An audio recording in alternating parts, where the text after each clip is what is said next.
Hello everyone, very good morning to you. So the speakers before were claiming their connections to Coimbatore. You know, one said he spent 17 years here, the other one said his wife is from here. So I have to beat them to that, right? So my connection is I was born here. So I could say I started my life here. I still have a lot of family and now I'm currently in Bangalore. So it really is an honor for me to come and be here and participate in this event. When Mr. Ashok invited, so I was very happy to be here. And so I hope I can share a few key points today. Something that you can take away, something that you can actually use in your business or work that will help you transform, grow. So the theme of the topic today will be communicate, collaborate, learn. And how you can do this by enabling your business through internet and technology. So that will be the primary topic of my talk today. So I'm going to give you real examples of how industries, totally different industries and businesses have transformed by applying technology, and maybe you can take away some ideas and how you can apply it in your business. So, an example, a steel foundry with factories in many locations. So, it's, typically all these companies start off as one factory, then they grow to 2, 3, 4, and then they start or buy factories outside the country, and then they become global companies. So, how do they do that, and how they can leverage and manage such a large company in different locations? And how you can do your effective communication, collaboration, and the training of employees to ensure that all the work gets done efficiently. Another example, a retail store. So today you have many brands of retail stores. You see like Reliance. I think 20 years ago Reliance did not exist, and today they've grown so fast. So how is it possible that somebody like that, starts off so many stores in so many cities across India so fast? And how do they manage those things? And how technology plays a key role in something like a retail store. It could be a clothes store, it could be anything. That is where the importance of communicating and sharing the information and training to ensure consistency. Now you see McDonald's, that is common, or Pizza Hut, that is in India. Now it has been in the US and other countries for a long time. How is it that you can go to any McDonald's store and you can buy something that is at the same consistent quality and the same delivery and all those mechanisms? So it's all possible through effective application of technology and processes.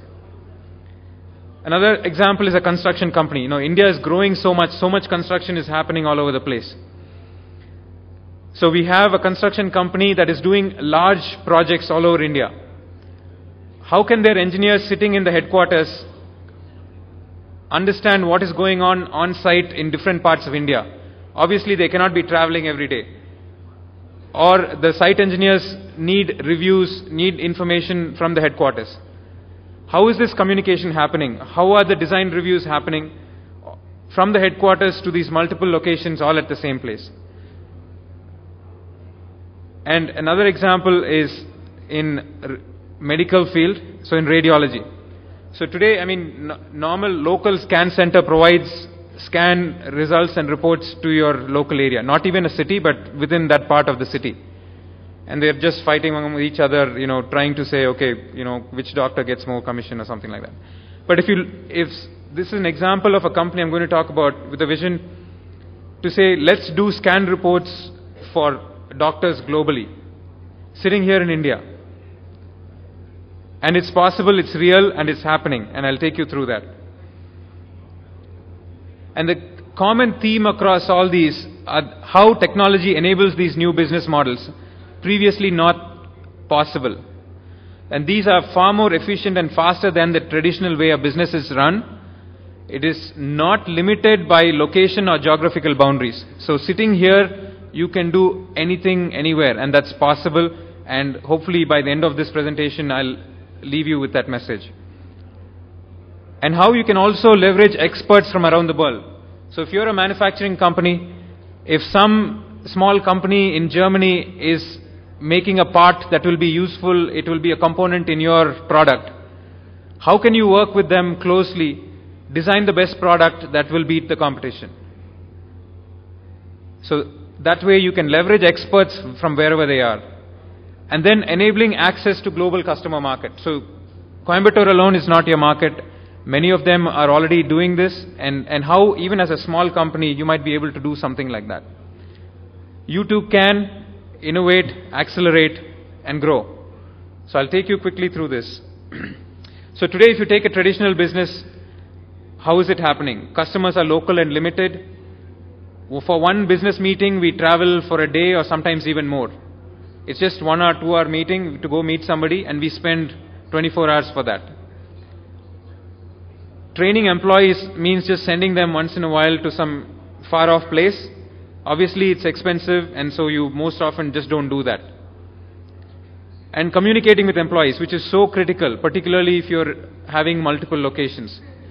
You know, it's not once in a while annual meeting. So if you are a CEO or an executive, if you would like to frequently understand the pulse of even the factory floor worker, what is happening there, what are the problems that are happening, and what you could do as an executive to do things more efficiently by listening to them, by conveying your message to them so that they're also motivated and do. So all these things, how can it happen?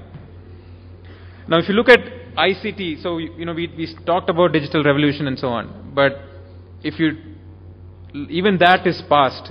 So what I would say is, today using computer or phone is not a big deal anymore. Everybody has it.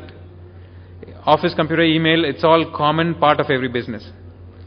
And that was past, and currently of course in the last 10 years or so the mobile revolution has really taken on in the country, and everyone, there's nobody without a mobile phone today. And of course that has helped transform many businesses tremendously. And laptops, web-based information sharing, all that, right from ticket booking and all that has sort of become more commonplace. Even if you don't directly book a ticket, at least your travel agent books the ticket online for you and emails you the ticket or something like that. So that's all happening today. So when we say technology of the next future generation, what are some of the trends and how is it? And some of the past speakers, the keynote speakers mentioned about cloud technology and all that. So what does it mean? It's, lot of it is based on the internet. Internet that is common, present everywhere, increasingly at higher speeds. So, gone are the days of your 256 kbps internet and you'll wait, for 2 minutes to download one email. So today, if you're getting email instantly and downloading video files instantly, so what does that mean to your business and how you can use that to change your business? The other thing is, as Mr. Ganesh was telling earlier, it's device independent. It does not matter now. You can access your email, communicate with employees or whoever, customers, through your laptop, through your mobile phone, through tablets, and many other devices. So wherever you are, any device. The other thing is video anywhere. Voice has now become common. You don't think twice to talk to anybody because calling and talking is so cheap now. The next thing that is going to happen, and having spent a lot of years in Cisco, the leader in networking and internet technologies, so the next thing that's really happening is that what happened to voice in the last 10 years is going to happen to video in the coming 5-10 years. With more broadband speeds, video everywhere is going to change, and live video offline. This conference will be broadcast, so if you cannot attend, you will be just listening to this from your office.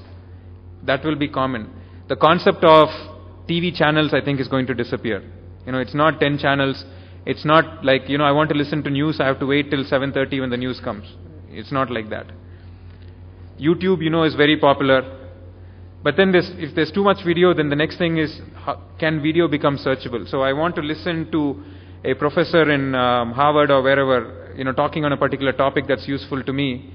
I don't have time to go find where it is and so on. So searchable video, to access the right part of the video, I don't have to again listen to a 1 hour lecture. I will access the 35th minute where he's talking about the topic that I'm interested in.